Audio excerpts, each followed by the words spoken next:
Before we begin this week's story, I have to explain a few things about the year 1887. In that year, at least 3 amazing things happened.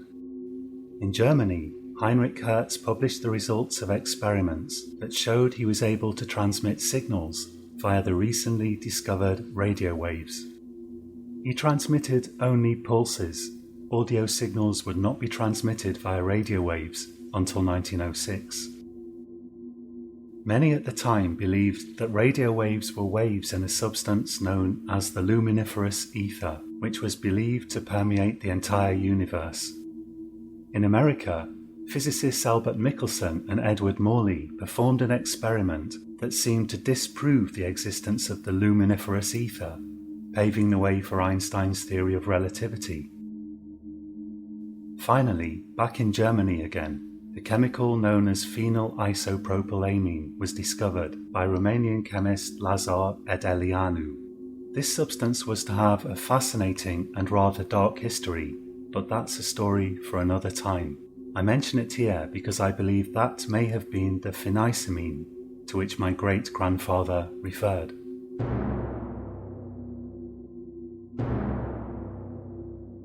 The following tale is taken from my great-grandfather's personal memoir. May 1946. I am an old man of more than 70 years, and I did not expect to live so long. I fought in the Great War, and when war broke out again in 1939, I was certain that we were living in the end times. Now that the war has ended and spring is here, I fear I have been altogether too pessimistic.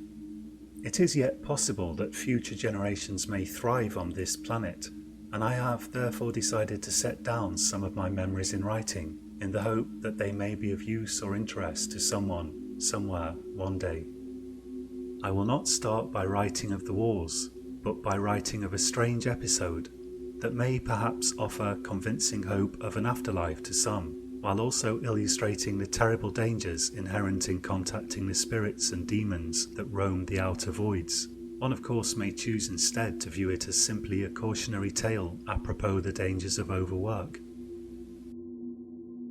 In 1895 I was 20 years old and widely considered a hopeless case by my parents and former teachers. Even so, I used to earn a few shillings doing odd jobs for people around the town, cleaning chimneys and delivering groceries and so on. I was an avid consumer of what back then we called scientific romance, which later became known as science fiction, especially the works of Jules Verne. I took a keen amateur interest in science. It was through my interest in science and my work as an odd job man that I came to forge a friendship with the man we knew as Dr. Streathling. Streathling had been a professor at some of the big universities, but by the time I was a child, he was already retired and already appeared almost unfathomably old. If memory serves, it was in the autumn of 1895 that Streathling first told me of his experiments with the ether. I mentioned a book I was reading to him on scientific topics while doing a spot of weeding for him, and my mention of the ether caught his interest. "I happen to be conducting some experiments that you may find interesting," he said. "If you like, come in after you've finished, and we'll have a cup of tea and I'll show you what I'm working on." "It'd be an honour," I replied, while pulling up a stubborn patch of chickweed by the roots. Half an hour later we were drinking heavily sweetened tea in Streathling's living room, prepared using a sooty old kettle heated on a spirit burner. "As you know," he said, "light is nothing but a wave in the luminiferous ether. The really interesting thing is, there are waves in the ether with frequencies too high or too low for the eyes to see. The infrared waves are well known, but the waves of Hertz have frequencies far below that. I believe spirits and demons may well communicate using these extremely low frequencies. My apparatus is capable of detecting the most minute etheric vibrations and of transforming them into sounds that a human being may hear. I call it the etheric transducer. "But this is amazing," I said. "What have you heard so far?" He sat back in his chair and chuckled to himself, then shook his head. "Therein lies a tale, my boy," he said. "You see, I've had this apparatus running for almost a year now, and most of the time I hear absolutely nothing, or almost nothing. I fancy I can, at times, hear the faintest of whispers, but my hearing is rather poor. There have only been 2 times when I believe I was definitely able to detect a disembodied voice. The galling thing is I'm convinced it's only a matter of time before sound is deliberately transmitted via the ether, and then the faint sounds of the spirit world will be entirely blotted out by silly music and God only knows what other fripperies and idiocy. We have only a limited time to monitor the spirits by this means, perhaps only a year or 2, and there is only one deaf old man doing the monitoring." "What did the voices say when you heard them those 2 times?" I asked. "It's hard to be sure," he replied, "but I think the first voice whispered, 'Grave,' and the second voice, 'Wretched lies.' That was all." "Wretched lies?" "Probably there is some esoteric meaning which, without further context, simply eludes us," he said. "Well, anyway, I'd be glad to help," I told him. "I happen to have quite a bit of spare time. Isn't it boring to listen to silence for hours on end, waiting for spirit messages?" "Quite the contrary," he replied. "Come up to my attic room and I'll show you." He led me to a room at the top of his house, via a set of rickety wooden steps that looked homemade but were perfectly serviceable. Apparently he had a wire serving as some kind of receiver coiled around his chimney, leading down into the attic. There he had assembled an impressive array of apparatus. "Have a seat," he said, pulling out a chair from a dusty old desk. "You need to hold your ear to this device here and listen very carefully." He indicated a trumpet-like construction that stood on the desk. I positioned my ear at the opening of the trumpet and he flicked a series of switches. The trumpet began to emit the most incredible sounds. I'd never heard anything like it, although I dare say that in today's electrical age it would not excite attention. The trumpet emitted a bizarre melange of hissing, crackling and whistling noises. I listened carefully for a couple of minutes. I couldn't discern any voices of any kind, although I fancied that at times there was a faint suggestion of whispered words. "I suppose you could read a book while listening to it," I suggested. "Oh no," he said. "The human mind is a vital integral part of the apparatus. One must give it one's complete attention." "I might manage it for half an hour," I said doubtfully. "I find strong tea helps," he said. "Additionally, I've synthesized a most marvelous substance that can assist with maintaining alertness. It's called phencylamine. It was discovered by German chemists not long ago." He drew a wooden box from the end of the desk towards us and flipped it open. It contained a number of crudely made pills, resembling boiled sweets. "Try one," he said. "Wash it down with a bit of water." He poured some water into a cup from a carafe. I took one of the pills, grimacing at the bitter taste, and washed it down. "Now," he said, "after about 3/4 of an hour, it'll start to kick in, and you'll have excellent concentration for a couple of hours. That's the only way I've been able to get so much work done at the machine. I've been putting in often as much as 10 hours a day. 10 hours, 5 tablets. If I can do it at my age, so can you. The wonderful thing is, your hearing is sure to be much better than mine. I'll gladly pay you $1 an hour if you'll stick at it." "Why, I'd do it for free," I said, "but $1 an hour would certainly be welcome. What should I do if I hear anything?" "Write it down," he said, sliding a pencil and paper towards me. For the next 40 minutes I concentrated hard on the crackles and whistles, trying unsuccessfully to discern any trace of a spirit voice. It was quite hard to focus, and I constantly found my attention drifting off. Then the medicine began to kick in, and I started to find the crackling marvellously interesting, fascinating even.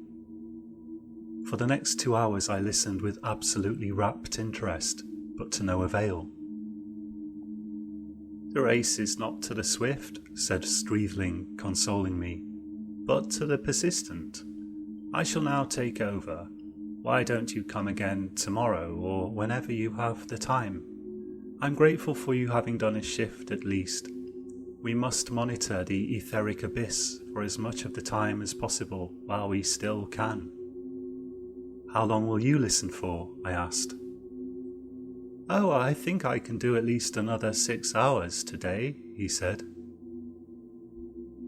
That evening I found myself feeling slightly melancholy. Such an important project, perhaps humanity's only real hope of contacting the spirit world, was being left to one retired professor. It seemed a sad comment on the state of the world. I was firmly resolved to help the old man with his project as much as possible. 2 weeks later, we had clocked up a quite staggering total of 150 hours between us. I arrived at Streathling's in the early afternoon one day to find him in a state of high excitement. "I've received a spirit message," he said. "The longest yet." "What did it say?" I asked. "It said, 'We see you.'" "Amazing," I said. "What kind of voice was it?" "A long, drawn-out whisper," he said. "We see you." I think the spirits are saying they know we are trying to hear them, and they want to make contact. "That's marvellous," I told him. "Perhaps I'll be able to hear something too." Yes, you must try," he said. "You must begin at once." For 2 hours I heard nothing. Then, in amongst all the strange sounds, I distinctly heard the word Greenfield. It wasn't spoken in any ordinary voice, but sort of emerged from the crackling and spitting, like a face emerging from wallpaper or clouds. When I told Dr. Streathling, he was inclined to consider the transmission extremely important. Mr. Greenfield was a prominent local councillor, and a voice could surely only refer to him. He was one of those loud, confident types who seemed to have made a living out of buttering up old ladies. A certain degree of scandal surrounded him, because his wife had abruptly left him and gone to live in Australia, taking their son and daughter with her. But this only seemed to increase sympathy for him among a certain section of our community. "What do you make of it?" I asked Streathling. "He strikes me as an unlikely representative of the spirit world."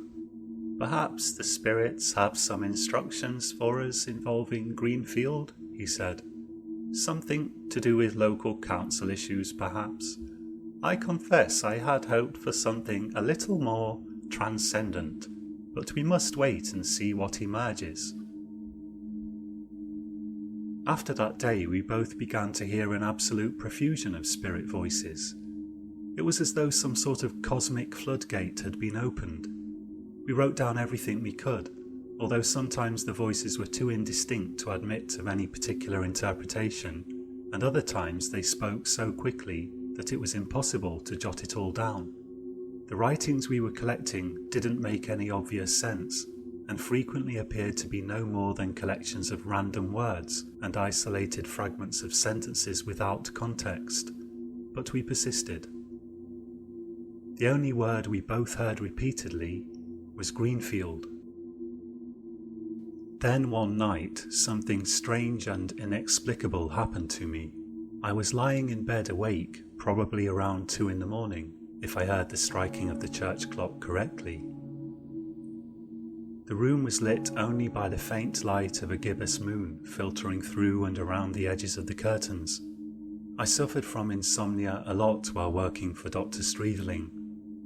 I think it was the result of the mental strain of listening for spirit voices for sometimes even as much as 10 hours a day. I had developed a sort of habit of listening intently whenever my environment was quiet. At night, when everything was still and silent, I'd find myself reflexively straining to hear voices that weren't there, out of nothing but pure habituation born of long practice. Except that night, they were there. I realised with a shock that I could hear faint voices rising out of the silence. They were faint, mere whispers, but they were there.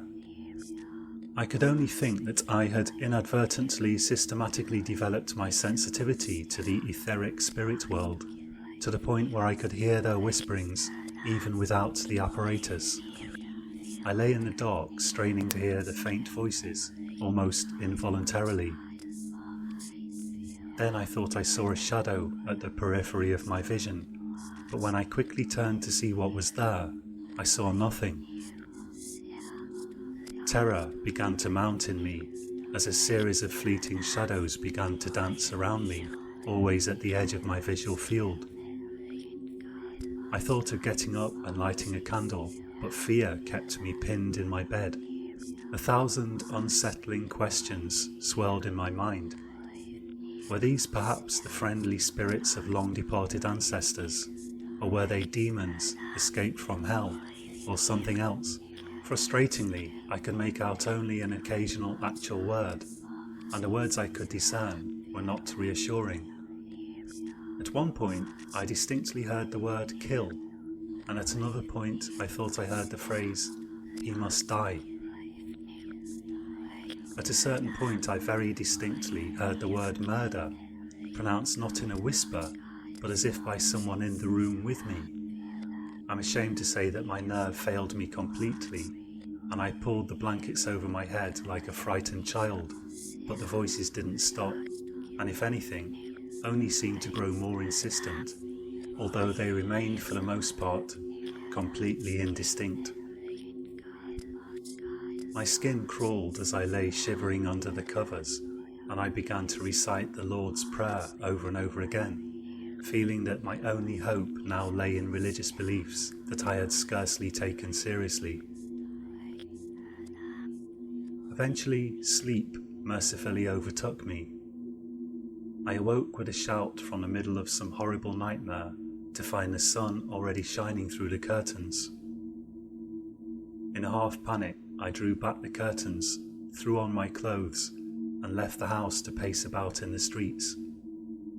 At the time I still lived with my parents, but neither of them were yet awake, and I desperately needed to see ordinary people going about ordinary business, and to hear their familiar chatter. Our town had a little cafe that opened at the crack of dawn and attracted a smattering of workers from the nearby mill, who ate breakfast there before starting their shifts. I made straight for it and sat drinking a hot tea, gradually regaining mental equilibrium. After a while, a chap I vaguely knew turned up, and I was glad to engage in normal, mundane conversation. I told him nothing of the spirits, but talked only of yesterday's news and the weather.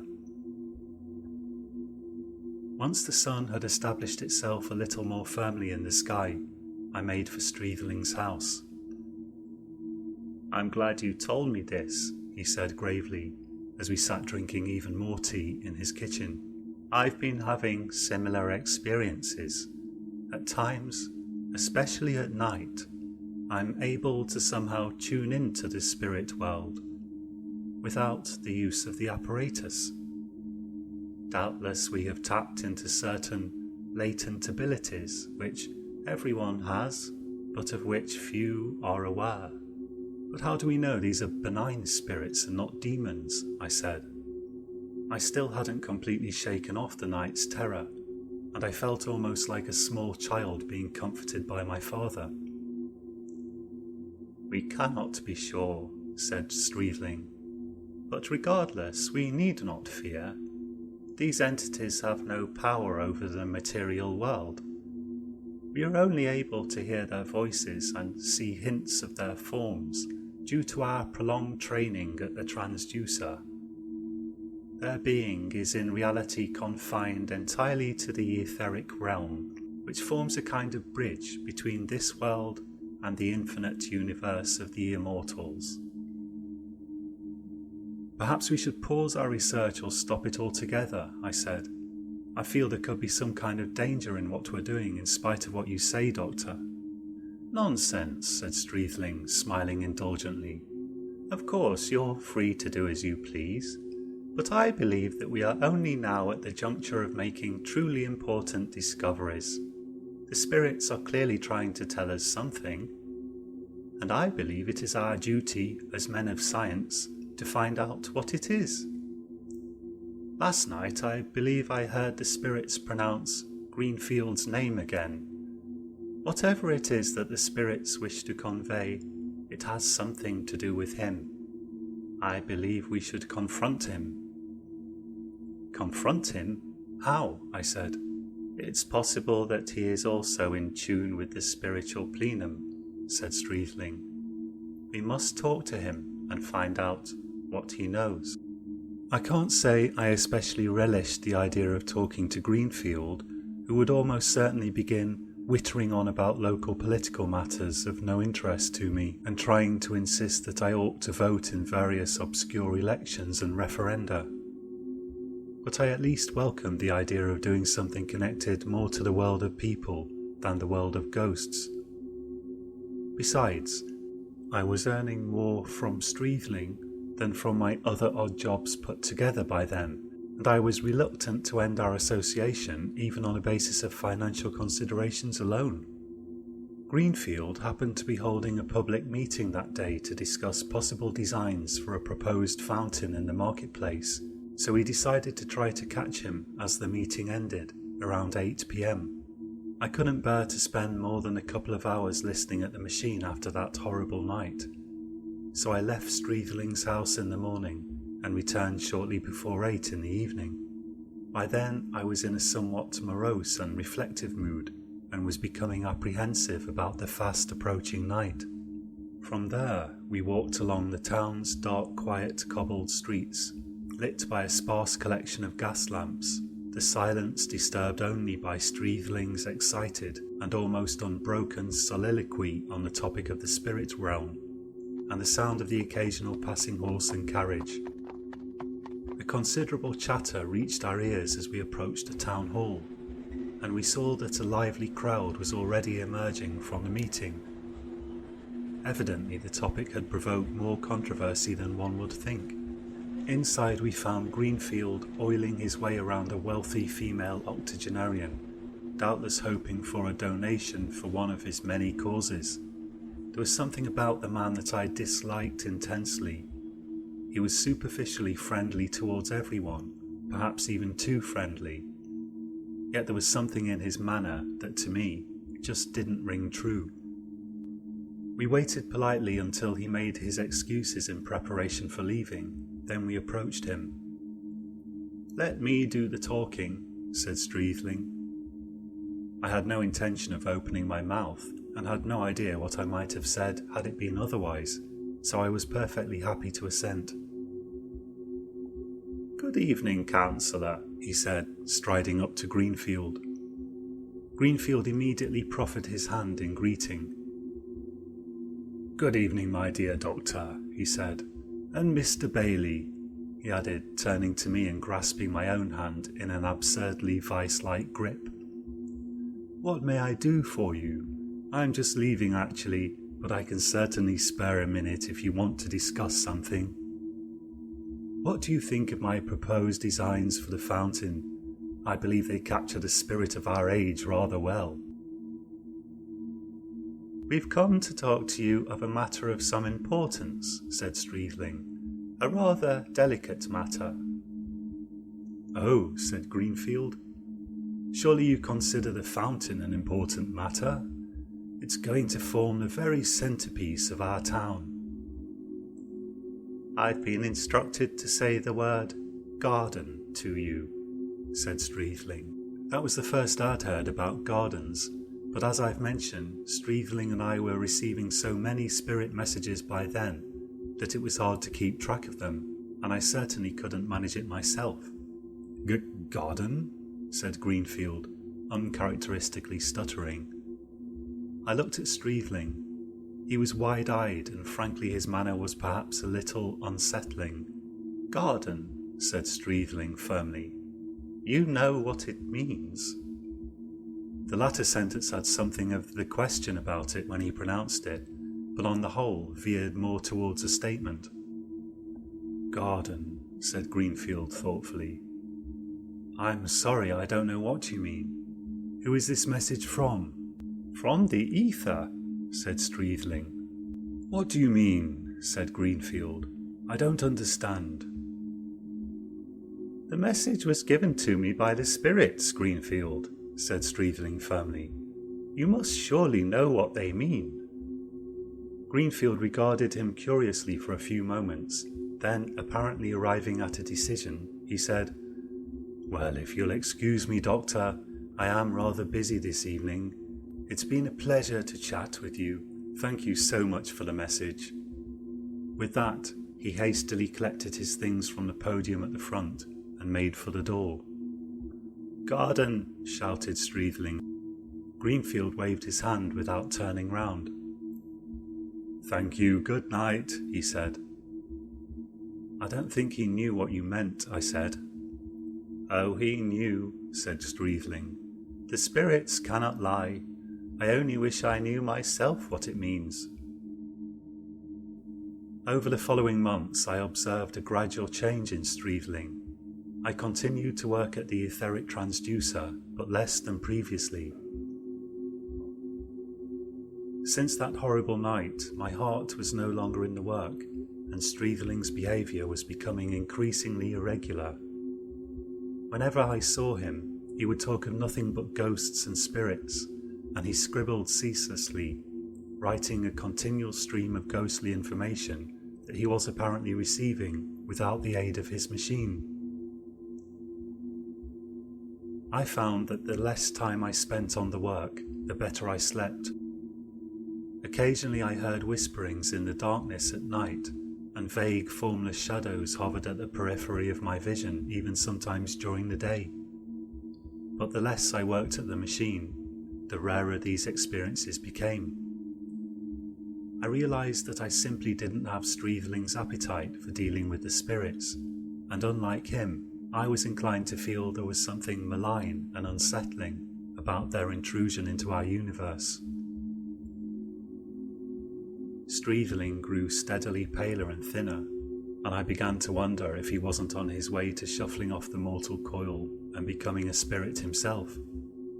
I could see that his sense of the importance of his work was only growing as his health declined, and he informed me that he was now spending most of the night listening to the spirit voices, as well as most of the day.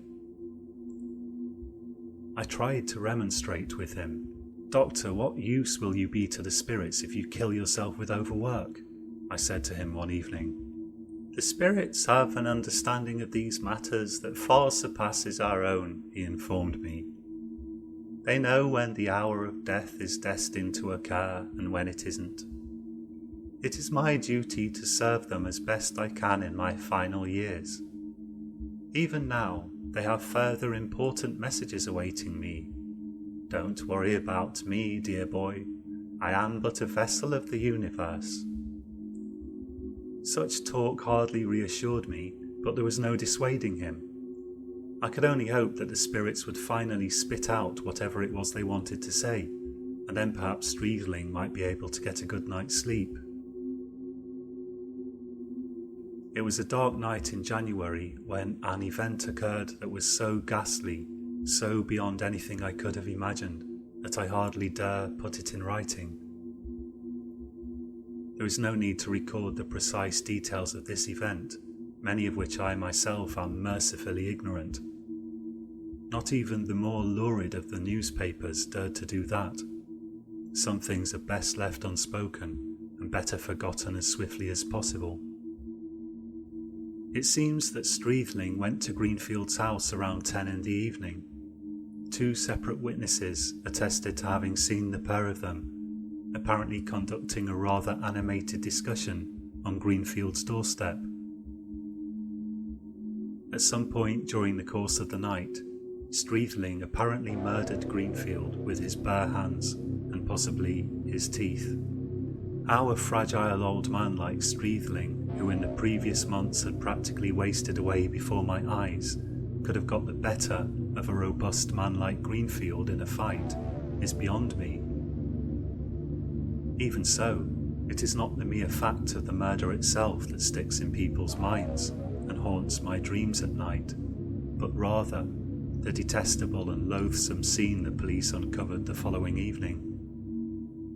When Greenfield failed to turn up to work the next day, it was at first assumed that he had simply been taken with a sudden bout of the headaches with which he was known to suffer. Not until an entire day had passed did anyone try to reach him at his house, and when no one answered the door, the police were sent round. They couldn't rouse him, but upon trying the door they found it unlocked. Inside was a scene such as one would only expect to find in one of Dante's Infernos, as depicted by Gustave Doré, or in the lurid paintings of Hieronymus Bosch. What little I know of the sight that met the police already sickens me to the core, and I have no desire to describe it here. I will only impart one simple fact. Professor Streathling was found squatting over what was still left of Greenfield's body and was in the process of eating his face.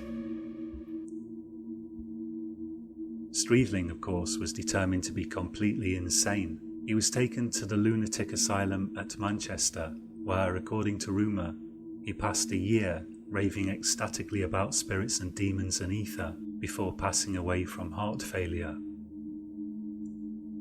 They say he died with a horrible twisted smile on his face, so that not even the undertaker could bear to look at him. Needless to say, the town was scandalised. People could talk of almost nothing else for weeks afterwards. Everyone who knew of my involvement with Streathling tried to pump me for information, but I told them only that I believed he had developed an unhealthy preoccupation with the spirit world. Of his machine and my own work on behalf of Streathling, I judged it best to say as little as possible.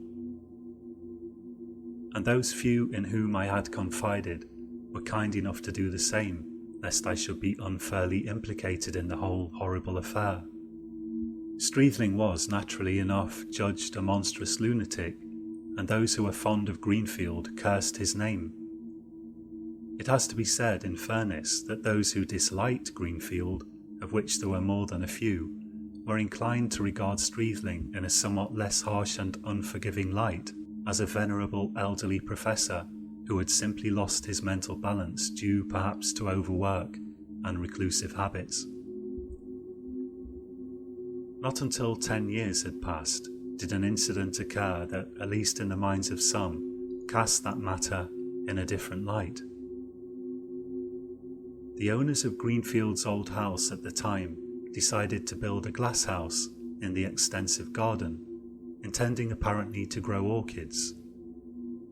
To this end, they dug up a part of the garden in order to lay foundations. There they uncovered something quite unexpected, a human skull. Police experts were brought in, and 3 entire bodies were unearthed, heavily decomposed. It did not go unremarked that Greenfield had once had a family consisting of a wife, a son, and a daughter.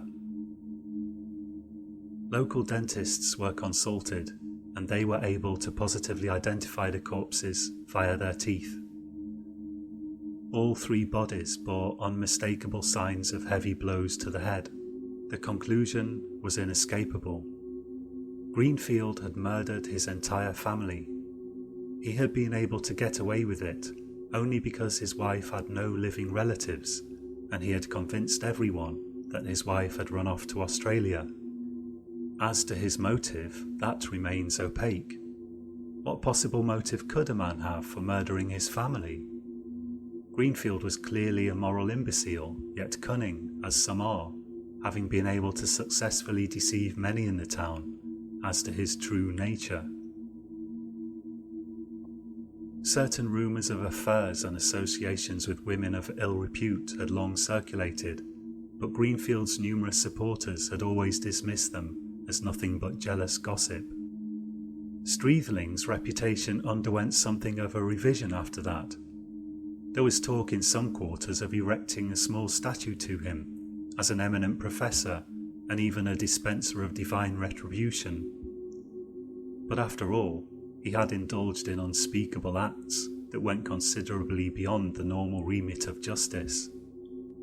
As for myself, I am inclined to regard Streathling as simply having lost his marbles and, his intuition perhaps heightened by pathology, attacked a person in whom he instinctively sensed evil. 95% of the time, a man like Greenfield would have been innocent of any serious wrongdoing, and Streathling would have ended up being seen as simply a deranged lunatic. But a kind of grotesque fortune happened to shine on him. In short, I prefer to attribute the coincidence of his and Greenfield's appalling acts not to spirits or even demons, but mostly to luck. Nevertheless, there remains the fact that it was I who first mentioned Greenfield's name and not Streathling. For 10 years I lost many nights of sleep over that, but now I find I can sleep well enough, as long as I take care not to listen in the darkness, and as long as that awful scene does not come to my mind.